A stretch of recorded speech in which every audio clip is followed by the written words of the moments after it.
வணக்கம். நான் உங்கள் PKK live designs with PKK. சும்மா நடமாடி அப்படி சுற்றி இப்படி சுற்றி உங்கள்கிட்ட பேசலாம்னு நினச்சேன். எனக்கும் அட்மாஸ்பியர் கொஞ்சம் வீட்டிலேருந்து வெளியில் போனால் நல்லாயிருக்கும்னு. சத்தம் கேட்கலாமா, சத்தமே கேட்கலாமா அப்படின்னு சொல்லி நிறைய பேர் சொல்லிட்டீங்க. அதனால் திரும்பியும் வந்து இந்த சோஃபாவில் உட்காந்துட்டேன் உங்கள்கிட்ட பேசுகிறதுக்கு. என்னுடைய சேனல் பேர் live designs with PKK. Channel பிடிச்சிருந்தால் சப்ஸ்கிரைப் பண்ணுங்கள், விரும்பினா லைக் பண்ணுங்கள், முடிஞ்சால் ஷேர் பண்ணுங்கள். என்னை காண்டாக்ட் பண்ண வேண்டிய நம்பர் 9444137717. இது வந்து என்னை கேட்கவே வேண்டாம். மாலை 6 முதல் 8 மணி வரை நீங்கள் என்னை கூப்பிடலாம். நான் உங்கள்கிட்ட பேசணும்னு கேட்க வேண்டிய அவசியமே கிடையாது. நான் ஆல்ரெடி பதில் போட்டிருக்கேன். நேற்று சொன்ன விஷயத்தோட சாராம்சம் நான் இப்போ உங்களுக்கு சொல்கிறேன். என்ன அப்படின்னா, ரொம்ப கஷ்டமாக இருந்தால், அதிகமாக யோசனையாக இருந்தால் யோசனை வர்றதை எழுத ஆரம்பிக்க.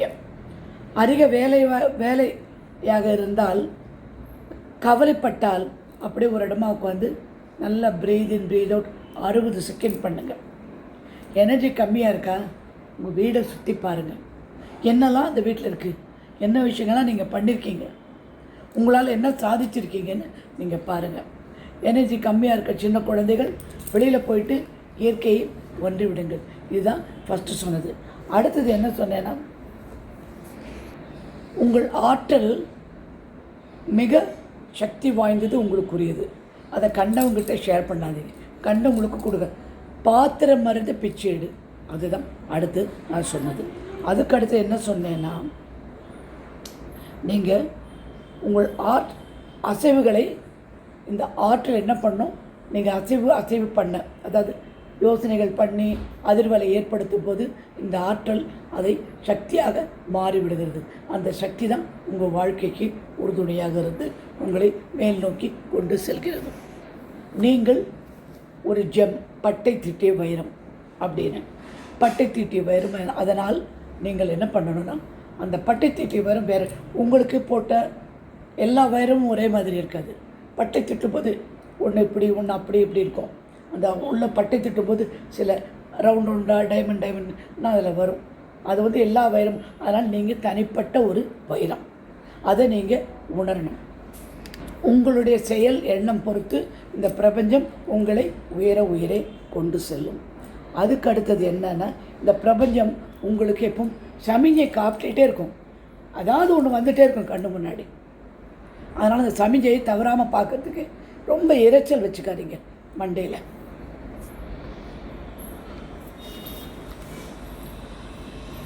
அடிக்கடி தோணும் அறிகுறி நீங்கள் நல்லா கவனிக்க முடியாவிட்டால் நீங்கள் தவற விட்டு விடுவீர்கள். என்ன முக்கியமோ அதை தவற விட்டுருவீங்க.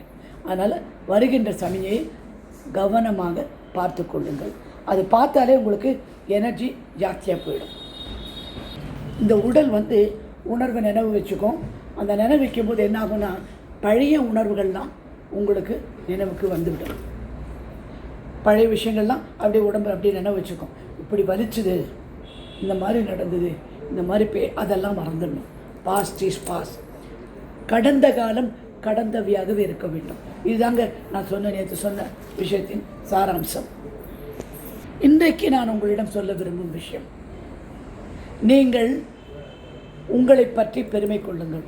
ஏன்னா நீங்கள் வந்து எவ்வளோ விஷயங்களை கடந்து வந்திருக்கீங்க. எவ்வளோ அடி, ரத்தம், வேர்வை சிந்தி மேலே வந்திருக்கேன். திரும்பியும் தஞ்சாவூர் பொம்மை மாதிரி அப்படி நின்றுடுறீங்க, குனியுறீங்க, நிமிர்ந்துடுறீங்க. நேரம் உங்களை மாதிரி ஒரு உன்னத பெருமை கிடையவே கிடையாது. பெருமைப்பட வேண்டிய நீங்கள் ஒரு பெரும் தனிப்பிறவி என்றே நீங்கள் வைத்துக் கொள்ளுங்கள். பணத்தை புரிந்து கொள்ளுங்கள், ரொம்ப முக்கியம். திரும்பி எல்லோரும் பணம், காசு, இது இல்லை, பணம் வரல அப்படின்னு சொல்லி என்கிட்ட பேசிட்டு இருக்காங்க. ஸோ பணத்தை புரிந்து கொள்ள எப்படி வாழ்க்கை நடத்த வேணும்னா, நீங்கள் மூவ் பண்ணுற க்ரௌட் இருக்குல்ல, நீங்கள் மிக்ஸ் ஆகிற க்ரௌட் இருக்குல்ல, அது வந்து ஒரு பேங்க்கில் வேலை செய்கிறவர், ஒரு லாயர், ஒரு அக்கௌண்டன்ட், ஒரு பிஸ்னஸ் கன்சல்டன்ட் அப்படின்னு ஒரு குரூப் இருக்கணும். அது நார்மலாக ஒரு வாக்கிங் போகும்போதோ மற்ற விஷயங்களோ நீங்கள் அந்த ஆட்களை, ஒரு வியாபாரியே சும்மா ஒரு மளிகை கடையில் போய் பேசினால அவர் 4 விஷயம் சொல்வார், அந்த கடையில் நடந்த விஷயங்கள். நல்ல அறிவாளிகளோடு, சிறந்த புத்திசாலியோடு நீங்கள் பழகுனீங்கன்னா அவங்க 4 விஷயம் உங்களுக்கு சொல்லுவாங்க.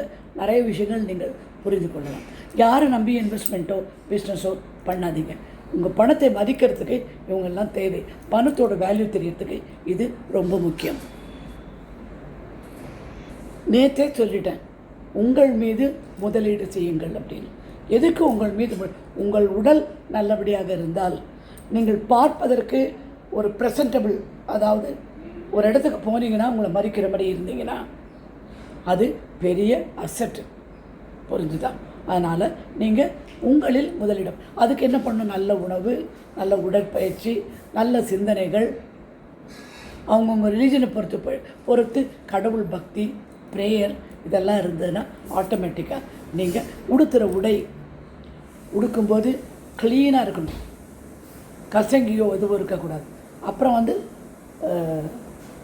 காலில் போடுற செருப்பு நீட்டாக இருக்கணும். மேலே போடுற ஷர்ட்டை அந்த மடிப்பு கலையாமல் இருக்கணும். அந்த லுக்கு, நீங்கள் போடுற கண்ணாடி, பெண்களாக இருந்தால் நீங்கள் கட்டுற புடவை அது பின்பண்ணி இருக்கிறது, சல்வா கமிஸ் போட்ட அந்த துப்பட்டை அழகாக போட்டுக்கிறது, இருக்கிற சில மேட்சிங் ஜுவல்லரி போட்டுக்கிறது, கையில் நெயில் பாலிஷ், கால் நெயில் பாலிஷ், இதெல்லாம் ரொம்ப முக்கியம் போட்டுக்கணும். புரிஞ்சுதா? அப்படி தான் உங்களை நீங்கள் ப்ரெசென்ட் பண்ணணும். அதுதான் இன்வெஸ்டிங் இன் யுவர். உங்களிடம் உங்கள் மீது முதலீடு செய்வது என்பது அதுதான். பணத்தை மதிக்கிறவர்கள் ஊதாரித்தனமாக செலவு செய்ய மாட்டார்கள். அவர்கள் எப்போவுமே இதுதான் பட்ஜெட்டு, இதுதான் இது விஷயம் அப்படின்னு சொல்லி அவங்க பண்ணிடுவாங்க. என்ன பட்ஜெட் பண்ணி செலவு செஞ்சாலும் தப்பு கிடையாது. அதுதான் பணத்தை மதிக்கிறோம், மரியாதை செய்கிறோம். பணத்தை மதிக்க வேண்டும், மரியாதை செய்ய வேண்டும், பணம் திரும்ப உங்களிடம் வர வேண்டும் என்றால் அதை பார்த்து முதல்ல செலவுகளை பிரித்து கொள்ளுங்கள். அத்தியாவசியமான செலவு, உணவு, உறைவிடம் எல்லாம். அப்புறம் வந்து சாதாரண உபரி செலவு, ஒரு ஹோட்டல் போகிறது, வெளியில் போகிறது, அந்த மாதிரி. அடுத்தது தேவையற்ற செலவு. என்னை பொறுத்த மட்டும் நிறைய துணி வாங்கி, நிறையா பர்ஃப்யூம் வாங்கி வாங்கினதே வாங்குறது அதெல்லாம் தேவையற்ற செலவு. யோசனை பண்ணி செய்யுங்க. ஒரு கார் வாங்குறீங்களா, சரி, அத்தியாவசிய செலவில் இஎம்ஐ அது இதெல்லாம் கட்டுங்க. ஆனால் அதே நேரத்தில் வரவுக்கு மீறி செலவுகள் செய்தால் நிம்மதி இருக்காது. எனக்கு அந்த வரவு எட்டனா அந்த பாட்டுருக்கு ரொம்ப பிடிக்கும். அடுத்தவர்கள் நம்மளை பாராட்டணும், அடுத்தவர்கள் நம்ம மதிக்கணுன்றதுக்காக காசை வீணடிக்கக்கூடாது. காசு எவன் ஒருத்தன் மதிக்கிறானோ, எடுத்து பார்த்தோன்னே கண்ணில் ஒத்திக்கிறானோ அவங்ககிட்ட தான் காசு சேரும். புரிஞ்சுதா? காசை வந்து கண்டபடி நீங்கள் செலவு பண்ணக்கூடாது. எண்ணும் போதும் அழகாக எண்ண வேண்டும். காமிக்கிறேன். இதுதான் பணம்னு வச்சுக்கோங்க. இதோ 500 ரூபா நோட்டு வச்சுருக்கேன், 100 வச்சுருக்கேன், 50 வச்சுருக்கேன், 10, 20. பர்ஸில் எப்படி வைக்கணும் அப்படின்னா, இதுதான் உங்கள் பர்ஸ் அப்படின்னா, இதுதான் உங்கள் பர்ஸ் அப்படி அந்த பர்ஸை எடுத்தவுடன்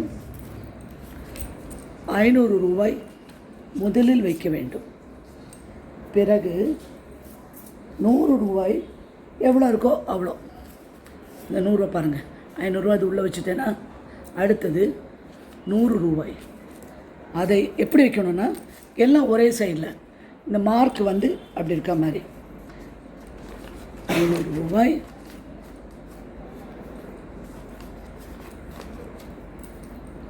அப்படி வச்சுட்டு அடுத்தது நீங்கள் வைக்க வேண்டியது 100. 200 ரூபா சேஞ்ச் எங்கிட்ட இல்லை, பண்டிலாக இருக்குது. 200 ரூபா, 100 ரூபா அது உள்ளே வைக்கணும். இல்லை இப்படி பண்ணுங்க, 500, 100, 50 எப்படி எல்லாம் ஒரே சைடில் இந்த இது இருக்குல்ல, இந்த வாட்டர் மார்க் இப்படியே தான் வரணும். அப்படி வச்சுட்டு 20,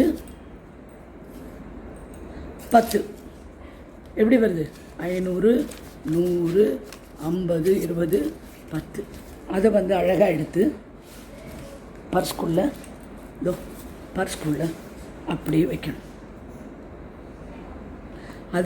அதுக்குள்ளே மரியாதை எப்போவுமே அந்த கவனத்தோடு. பணம் எண்ணும்போது அப்படியெல்லாம் பண்ணக்கூடாது. நான் என்ன சொல்வேன்னா, நன்றி 1, நன்றி 3, நன்றி 4, thank you 1, thank you 2, thank you 3, thank you 4, thank you 5, thank you 6, thank you 7, thank you 8. என் பண நோட்டெல்லாம் எப்போவுமே ஒரே வரிசையில் இப்படி தான் இருக்கும். இப்படி திருப்பி அப்படி மாற்றி அதில் வைக்க மாட்டேன். தலைகீழ் எப்படி அப்படி அதெல்லாம் வைக்க மாட்டேன். நேராக பணத்தை எவ்வளோக்கு எவ்வளோ மரியாதையாக அழகாக பார்த்து அவசரப்பட்டு அதை கொடுக்கும்போது, மிக்க நன்றி, நீ என்னுடன் இருந்திருக்கு, திரும்பி வா அப்படின்னு சொல்லி தான் நீங்கள் கொடுக்கணும். அந்த பணத்தை தூக்கி இந்தாங்க அப்படி கொடுக்கும். கூகுள் பேயில் அனுப்பும்போது கூட நான் வந்து thank you very much for being with me so long, இவ்வளோ நாள் என்னோட இருந்துக்கு ரொம்ப நன்றி, சென்று வா போ அப்படி சொல்ல மாட்டேன், சென்று வா. இது தாங்க பணத்தை மதிக்க வேண்டிய விஷயம். இந்த மாதிரி பணத்தை மதித்து வச்சுட்டா ரொம்ப நல்லது. நான் 10 ரூபா காயினாக எடுத்து வச்சுப்பேன். தினம் காலையில் எழுந்தேன்னா என்னுடைய முதல் செலவு என்னுடைய குலதெய்வத்துக்கு வைக்கிறது வேளாங்கண்ணி அம்மாவுக்கு 10 ரூபா வச்சுடுவேன். அது வச்சுட்டு சேர்க்குறேன் இல்லையா, அந்த காசை அப்படியே அந்தந்த கோவிலுக்கு அனுப்பி விட்டுடுவேன். புரிஞ்சுதா? இப்படி தான் பணத்தை மதிக்கணும். இப்படி மதிக்க பணம் உங்களிடம் திரும்பி வரும். திரும்பியும் யாரோ என்ன மேனிஃபெஸ்டேஷன் பற்றி கேட்டாங்க, அதை பற்றி நான் இப்போ சொல்கிறேன். மேனிஃபெஸ்டேஷன்னா என்ன? எது நமக்கு வேணும் அப்படின்னு நினைக்கிறோமோ அதுதான் மேனிஃபெஸ்டேஷன். நினைப்பதே மேனிஃபெஸ்டேஷன். அதை நினைக்கும் போது தெளிவாக நினைக்க வேண்டும். எனக்கு டேபிள் வேணும் அப்படின்னா, இந்த டேபிள் இந்த மாதிரி கலரில் இருக்கணும், இந்த அகலம் இந்த நீளம் இருக்கணும், டைனிங் டேபிள் சேர்னா டைனிங் டேபிள் இத்தனை சேர் இருக்கணும் அப்படின்னு சொல்லணும். வீடு வேணுமா, என் வீடு இப்படி இருக்கணும், வாசல் இப்படி நுழையணும், கதவு அப்படி இருக்கணும், ஜன்னல் இப்படி இருக்கணும், திரை சீலை, சோஃபா, உள்ள நுழைஞ்ச உடனே என்ன டீப்பாய், சோஃபா, அது இது எல்லாத்தையுமே தெளிவாக யோசனை பண்ணணும். அப்போ தான் பிரபஞ்சத்துக்கு புரியும். உன்னுடைய எண்ணங்கள் it will start generating energy, ஆற்றலை உண்டாக்கும், அலைவரிசை உண்டாகும். நினச்ச உடனே கிடைச்சிடுச்சு அப்படின்ற குருட்டு நம்பிக்கை. கிடைச்சிடுச்சு. எப்படி கிடைச்சிருச்சு? இந்த டைனிங் டேபிள் வந்தால் நான் என்ன பண்ணுவேன், சென்டரில் ஊறுகாய் வைப்பேன், உப்பு வைப்பேன், நெய் வைப்பேன், இதெல்லாம் டேபிளில் எப்போவுமே இருக்கும். ஒரு கூடையில் அழகாக பழம்லாம் வச்சுருவேன், எல்லா விதமான பழமும் அங்கே வச்சுடுவேன். அதுக்கு அடுத்தது இந்த டைனிங் சேரில் மேலாம் ஒரு அழகான வலைப்பூ துணி போட்டுடுவேன். அப்படின்னு டேபிள் மேட் போடுவேன். என்ன விதமான டேபிள் மேட், ஃப்ளவர்டு, அன்ஃப்ளவர்டு, ஃப்ரூட்ஸ் என்னமோ அது. அந்த மாதிரி நுணுக்கமாக நினைத்து சந்தோஷப்பட கிடைத்து விட்டது. குருட்டு நம்பிக்கை தான், ஆனால் நடந்துவிடும். எனக்கும் நடந்து கொண்டு தான் இருக்கு. நான் நடக்காட்டி உங்கள்கிட்ட பேசவே மாட்டேன். என்றைக்கு நடக்கலையோ அன்றைக்கி நான் இந்த பேச்சை நிறுத்திடுவேன். எல்லாருக்கும் நடக்கும். நீங்கள் நம்ப, நேற்று கூட ஒரு குழந்தை எனக்கு ஃபோன் பண்ணி சொன்னான், அவள் வந்து ரேடியாலஜி சீட் வேணும்னு சொல்லி ஒரு 3 மாதம் முன்னாடி அஃபர்மேஷன் எழுதி எனக்கு கிடைச்சிருச்சுமா, எம்டி சீட் கிடச்சிருச்சுமா, ரொம்ப நன்றி. இப்படி எனக்கு நன்றி இல்லை, பிரபஞ்சத்துக்கு நன்றி, பிரபஞ்சத்துக்கு நன்றி. ஒவ்வொரு ஆசை பிறப்படும் போதே, நினைக்கும் போதே அதுதான் மேனிஃபெஸ்டேஷன் உங்களுக்கு நடந்துவிடும். புரிந்ததா?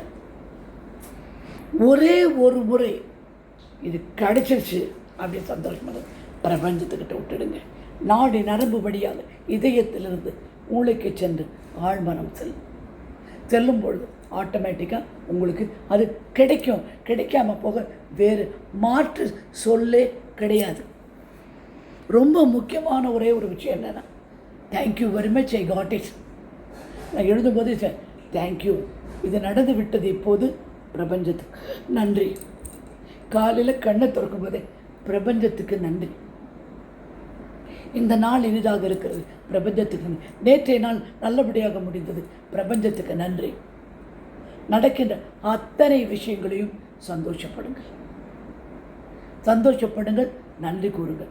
நன்றி சொன்னால் அது மாதிரி லவ் அண்ட் கிராட்டிடியூட், அன்பும் நன்றி அறிதலும் மிக மிக வலிமையான உணர்வு.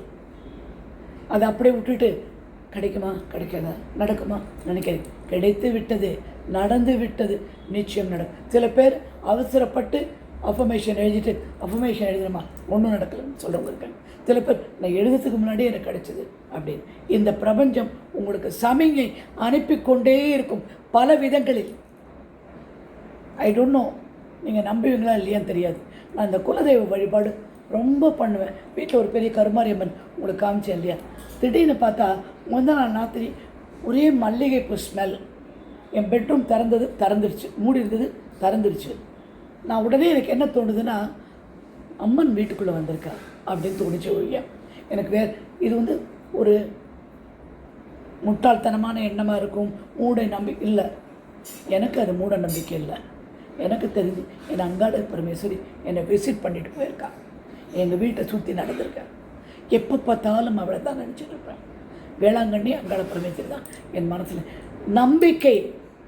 அந்த சமிகை எங்கேருந்து எங்கேயுமே பூ போடல, எங்கேருந்து அந்த மல்லியோட வாசனை வந்தது. இவ்வளோ பெரிய மூக்குக்கு அது தெரியுது அப்படின்னா அந்த வாசனையிலிருந்தே அது ஒரு சமிகை, அது ஒரு அறிகுறி. Miracle will happen. ஒவ்வொருவர் வீட்டிலும் அதிசயங்கள் உண்டு பண்ணும் இந்த பிரபஞ்சம். நம்புங்கள். நீங்கள் எல்லாருமே இன்றைக்கி போகும்போதே நல்ல காரியம் ஒன்று உங்கள் எல்லாருக்கும், இதை பார்க்குற அத்தனை பேருக்கும் பார்க்காதவருக்கும் நல்ல காரியம் நிச்சயம் நடந்தேறும். கண்டிப்பாக ஒரு நல்ல காரியம் நடந்து எனக்கு செய்தி அனுப்புங்க. எல்லாருக்கும் ஒரு சின்ன விஷயமோ இல்லை பெரிய விஷயமோ நல்ல விஷயம் நடக்கும். இன்றைய இந்த வாக்கு எப்படி வாயில் வந்து தெரியாது. நான் சொல்லிட்டேன், பிரபஞ்சம் காப்பாற்றி கொடுக்கும், ஆண்டவர் காப்பாற்றி கொடுப்பான்னு நான் நினைக்கிறேன். எனவே இதுதான் மேனிஃபெஸ்டேஷன். நினைத்தது நடத்துவது. நினைத்த உடனே அது மேனிஃபெஸ்ட்.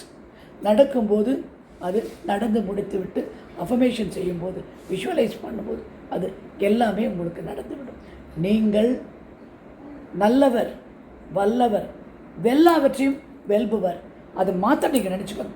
உங்களால் முடியாத காரியம் எதுவுமே கிடையாதுங்க. நீங்கள் நினச்சிக்கிட்டா அது கண்டிப்பாக நடக்கும். இனி ஒரு அழகான செய்தியோடு உங்களை சந்திக்கிறேன். சப்ஸ்கிரைப் பண்ணுங்கள். ஏன்னா சப்ஸ்கிரிப்ஷன் எனக்கு கொஞ்சம் குறைவாக போச்சு. சொல்லி உங்கள் ஃப்ரெண்ட்ஸ்கிட்ட சப்ஸ்கிரைப் பண்ணுங்கள். தேங்க்யூ.